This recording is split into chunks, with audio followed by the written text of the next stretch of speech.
Somewhere right now, someone in a position of power is telling a musician their song isn't good enough. It's happening in a record label office, in a radio programming meeting, in a producer's studio where someone just pressed stop and said, "We can't release this." It has always happened. It will always happen. And it has always been wrong, at least once per generation, in a way so spectacular, so complete, so embarrassing, that you'd think the music industry would have learned its lesson by now. It has not. The songs on this list were not quietly passed over. They were actively rejected, laughed at, called unmarketable, unlistenable, too weird, too long, too simple, too different. The people making the decisions, the professionals, the experts, the people whose entire job was to know what would work, looked at these songs and said no, and then the world said something different entirely. 10 songs. 10 times the experts were not just wrong, but historically, spectacularly, record-breakingly wrong. Creating and narrating this video took us a long time, so please subscribe and like this video. Let's enjoy every second of it. Number 10. Respect by Aretha Franklin.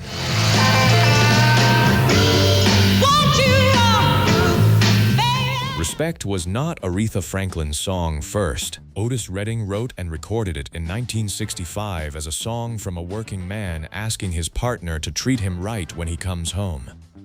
It was a good song. Redding's version charted modestly. The music industry filed it away as a solid but unspectacular regional hit and moved on.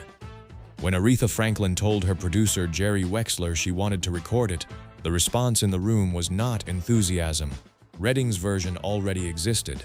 Why cover a song that hadn't even broken through the first time? The conventional wisdom said there was no market for it. What they said? Redding's original was a genuine hit, top 5 R&B, top 40 pop, but the industry saw no reason to revisit a song that had already had its moment.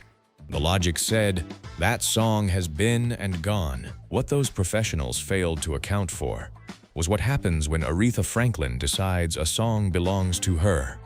She rewrote the arrangement entirely, added the now iconic spelling of the word, brought in her sisters as backing vocalists, shifted the power dynamic of the lyrics so completely that it became an entirely different statement.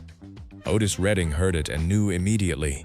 At the Monterey Pop Festival in 1967, he introduced his own version to the crowd with these words, "This next song is a song that a girl took away from me." R-E-S-P-C-T, find out what it means to me. R-E-S-P-C-T. Number 1 on both the pop and R&B charts in 1967, Grammy for Best Rhythm and Blues Recording and Best Rhythm and Blues Solo Vocal Performance. Named the greatest song of all time by Rolling Stone in 2021. Otis Redding was right. She took his song. She made it immortal. Sweeter than honey. Guess what? Number 9. Bohemian Rhapsody by Queen. Is this the real life? Is this just fantasy? Freddie Mercury brought the demo for Bohemian Rhapsody to the rest of Queen with a specific instruction. This is what we're recording, and we are not changing it. The song was nearly 6 minutes long, at a time when radio stations refused to play anything over 3.5. It contained 3 completely distinct sections that had no musical precedent for being in the same song. A ballad, an operatic passage with layered voices recorded over and over until the tape was literally wearing thin, and a hard rock finale. There was no chorus in any conventional sense. There was no obvious single moment. EMA's reaction was precisely what you would expect. Radio programmers were told it was unplayable. The label argued for editing it down. One executive reportedly said it was the most uncommercial thing he had heard in years. What they said? EMI considered it unplayable on radio. Too long, no conventional chorus, 3 genres in one song. Multiple executives pushed for it to be cut to 3 minutes. DJ Kenny Everett at Capital Radio in London received an advance copy and played it against explicit instructions, claiming listener demand forced his hand after he received more requests for it than anything he had ever broadcast.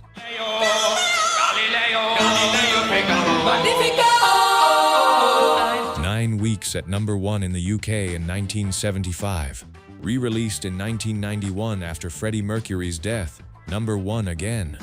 over 2.5 billion streams on Spotify, making it one of the most streamed songs in history, consistently ranked among the greatest songs ever recorded. The 1992 Wayne's World scene cemented it for an entirely new generation. The song they said was too long to play on radio has been playing continuously for 50 years. It will outlast every person who told Freddie Mercury to cut it.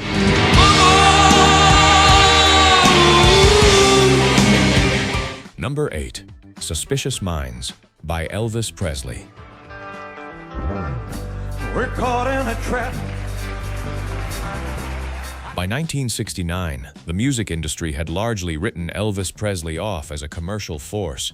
He had spent the 1960s making film soundtracks, churning out one formulaic movie after another, recording songs that were chosen by studios rather than by him, performing material that had nothing to do with what he was capable of. His chart performance had declined steadily. Rock critics barely mentioned him.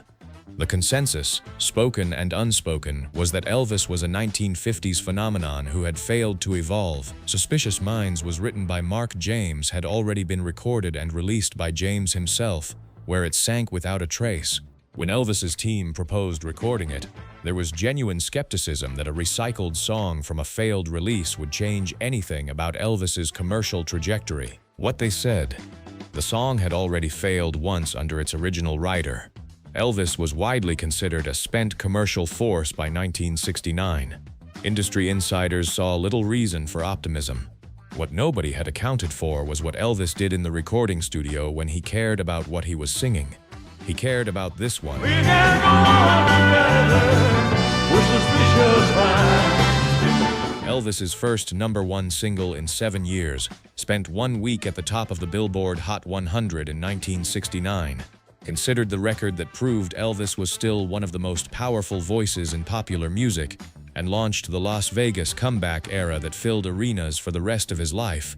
The man they had buried professionally stood up and reminded everyone exactly who he was, with someone else's song that had already failed. That is how good he was. I can't walk out. Number 7. What's Going On by Marvin Gaye. Mother, there. Berry Gordy, the founder and president of Motown Records, told Marvin Gaye that What's Going On was the worst song he had ever heard. That is not a paraphrase. That is, by multiple accounts, almost exactly what he said. Gaye had written an album about the Vietnam War, police brutality, drug addiction, and environmental destruction, subjects that Gordy believed had no place on Motown, a label built on polished, non-political pop music. Gordy's resistance wasn't only artistic. He was genuinely afraid of the political fallout, that a Motown record taking explicit positions on race and war would bring the kind of attention that could damage the label's mainstream relationships. The production was unconventional, too, jazz-influenced, with multiple voices overlapping, without the clean song structures Motown releases were known for. Gordy refused to release it. For 8 months, What's Going On sat on a shelf. Gaye's response to the refusal was to stop recording entirely. He told Motown he would make no more music for the label until they released his album.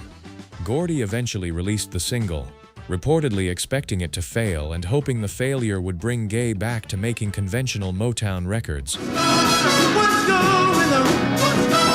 What's going on, baby? Number 1 on the R&B chart. Top 5 pop. The album What's Going On, released in 1971, is consistently ranked among the greatest albums ever made. Rolling Stone named it the greatest album of all time in 2020. Berry Gordy later called it one of Motown's greatest achievements, after calling it the worst song he had ever heard. The record books don't lie, but sometimes the record executives do. Don't commit, so you can see. Number 6.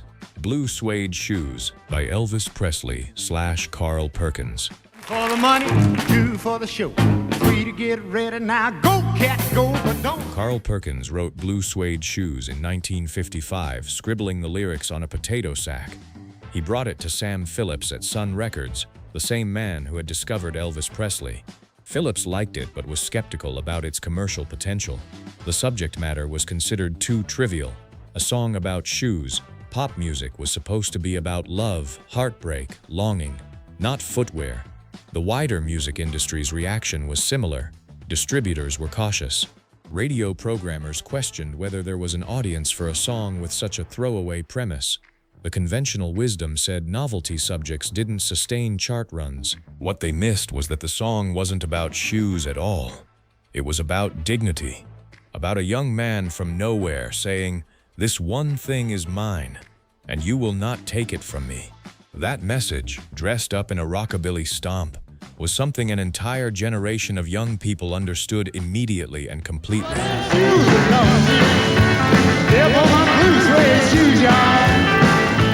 First record in history to simultaneously top the pop, country, and R&B charts. Sold over 1 million copies in 1956. When Elvis covered it shortly after, both versions charted concurrently. Perkins received the royalties from both. The song about shoes that nobody believed in became one of the founding texts of rock and roll. A song about shoes that topped 3 charts at once. The experts should have looked more carefully at what the shoes represented. I'm curious, from where in the world are you watching today? Let us know in the comments down below. I'll be reading every single one of them. Honey, lay off of my shoes and don't you tell them I'm blue suede shoes. Number 5. Johnny B. Goode by Chuck Berry.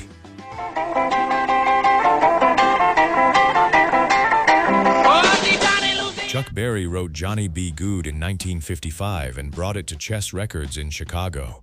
The label's concern was not about quality.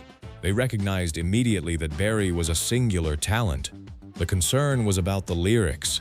Berry had originally written "Colored Boy" in the opening verse describing his protagonist. Chess Records, calculating the politics of American radio in 1958, pushed him to change it to "Country Boy" to maximize airplay on stations that would refuse to play explicitly race-identified content.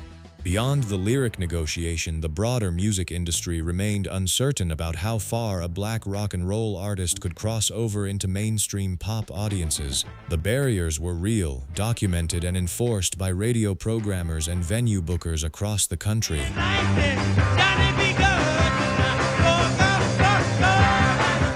Number 8 on the Billboard Hot 100 in 1958, a remarkable top 10 crossover for a black artist at that time, achieved against systematic gatekeeping, inducted into the Grammy Hall of Fame, placed on the Voyager Golden Record in 1977 as one of humanity's musical achievements sent into space, ranked among the greatest songs ever recorded by virtually every publication that has attempted such a list. The guitar introduction is the most taught, most covered, most instantly recognizable riff in the history of popular music. They sent it into space. A song that radio programmers debated playing. Now traveling through the universe, representing what human beings were capable of making.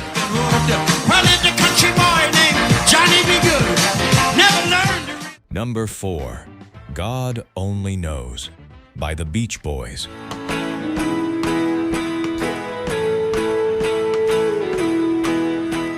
Capitol Records did not want to release God Only Knows as a single. Their objections were specific and practical. First, the title contained the word God, which radio programmers in 1966 were nervous about. Several stations had policies against religious references in pop singles. Second, the song opened with a French horn, which was considered too classical and too uncommercial for pop radio. Third, Brian Wilson's production on Pet Sounds as a whole had made the label deeply uneasy. It was too expensive, too unconventional, and too far from the surf and fun formula that had made the Beach Boys profitable. Capitol pushed back on the entire album. God Only Knows was released as the B-side to Wouldn't It Be Nice, the assumption being that the safer, more upbeat song would be what radio played. Radio programmers flipped the single over. They played the B-side. God only knows what I feel about you. Top 2 in the UK, where it was released as the A-side. Paul McCartney has named it his favorite song of all time, a statement he has made repeatedly and specifically across decades of interviews, ranked consistently among the greatest recordings in pop music history. The BBC used it to open their Olympic coverage in 2012, heard by an estimated 900 million people worldwide. 900 million people heard the song Capitol Records almost didn't release.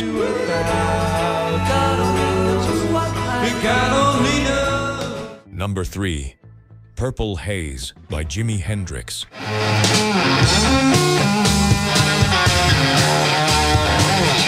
When Jimi Hendrix arrived in London in 1966, the American music industry had already decided he had no commercial future.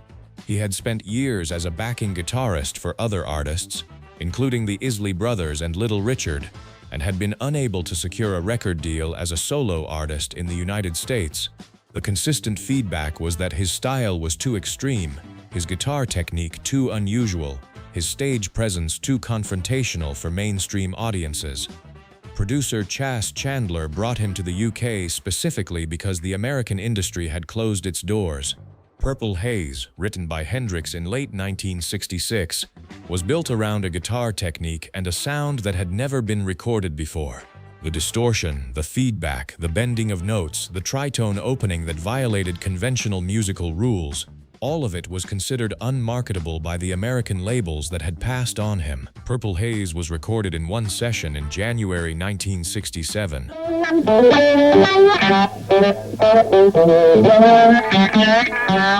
Top 5 in the UK immediately. The Jimi Hendrix Experience became one of the most critically and commercially successful acts of the late 1960s. Hendrix is consistently rated the greatest electric guitarist in history by virtually every poll and publication that has attempted to rank such things. Purple Haze is among the most influential recordings ever made. Its guitar techniques are now considered foundational to rock music itself. The American music industry that rejected him now claims him as one of its greatest icons. He had to leave America to prove what he was. He proved it so completely that the conversation has never reopened.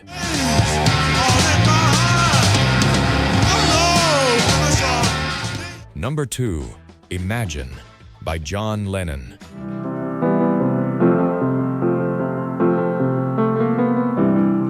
When John Lennon released Imagine in 1971, multiple radio stations refused to play it. The objections were political.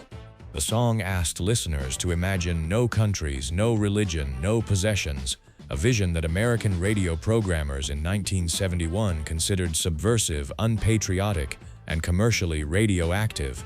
At least one network banned it outright. Others played it infrequently and received complaints. Music critics were divided. Some recognized it immediately as a landmark. Others found it naive, preachy, or simplistic. A millionaire singing about imagining no possessions from his English country estate was a contradiction that several critics could not move past. Lennon himself acknowledged the contradiction. He called the song anti-religious, anti-nationalistic, anti-conventional, anti-capitalistic, and was entirely aware that he was releasing it into a world that had every reason to resist it. Imagine all the people. Number 1 in the UK, top 5 in the US despite the radio resistance, has been played at virtually every major global moment of collective grief or hope since 1971, from New Year's celebrations to memorial services to Olympic ceremonies, consistently voted among the greatest songs ever recorded, the second best-selling single in UK chart history. After Lennon's murder in 1980, it returned to number 1. It has never fully left the public consciousness in over 50 years. The song that radio stations refuse to play is now the song the world plays when it needs to believe something is still possible. John Lennon knew it would get there. He just had to be patient. All the world you. Number 1. Like a Rolling Stone by Bob Dylan. Once upon a time, you dressed so fine through the bumps. Bob Dylan's label told him the song was too long to release as a single. At over 6 minutes, more than twice the accepted length for pop radio in 1965, Like a Rolling Stone was considered unplayable. Columbia Records wanted it edited. Radio programmers who received advance copies said their stations had a strict length policy and would not make exceptions. The consensus among industry professionals was clear. A 6-minute album track was not a single, and releasing it as one was a commercial mistake. The song itself was unprecedented in other ways too. It had no conventional love story, no chorus in the traditional sense. It was addressed directly and confrontationally to its subject, how does it feel, in a way that pop music had never attempted. It was long, literary, and deliberately uncompromising. Dylan refused to cut it.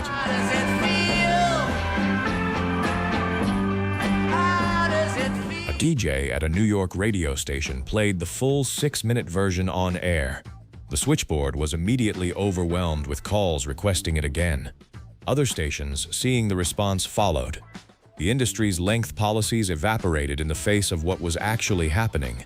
Number 2 on the Billboard Hot 100 in 1965, kept from number 1 only by a Beatles single. Rolling Stone magazine ranked it the greatest song ever recorded in 2004, a position it held for over 15 years. Bruce Springsteen has said hearing it for the first time felt like someone had kicked open the door to his brain. It fundamentally changed what a pop song was allowed to be, in length, in subject matter, in ambition. Every song released after 1965 exists in a world that, like a Rolling Stone, helped create. They told him to cut 6 minutes down to 3. He said no. And then he changed what music was allowed to be. That is what happens when the right person refuses to listen to the wrong advice.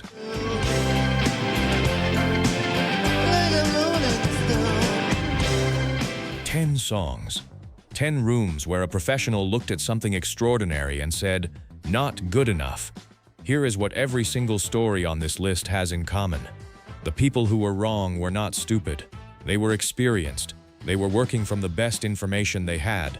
They understood their industry, their audience, their moment, and they still got it completely, historically, unforgettably wrong. Because some things cannot be predicted by experience. Some songs arrive from somewhere that expertise cannot map, and the only people who recognize them in the moment are the ones who made them, and the audiences who hear them. The experts come around eventually. They always do. Tell me in the comments, which rejection story shocked you most? And which song do you think belongs on this list that we missed? Up next, we've got 2 more trips down memory lane waiting for you right on your screen. If this video brought back some great memories, you won't want to miss these classic tracks. Just click to keep the nostalgia going. And don't forget to subscribe and ring the bell so you never miss another rewind back in time with us.